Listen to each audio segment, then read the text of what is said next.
اور سب تمہارے پروردگار کے سامنے صف باندھ کر لائے جائیں گے،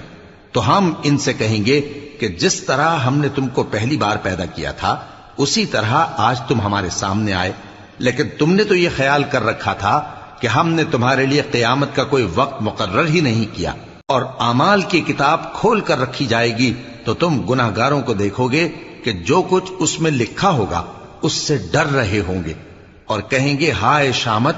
یہ کیسی کتاب ہے کہ نہ چھوٹی بات کو چھوڑتی ہے نہ بڑی کو،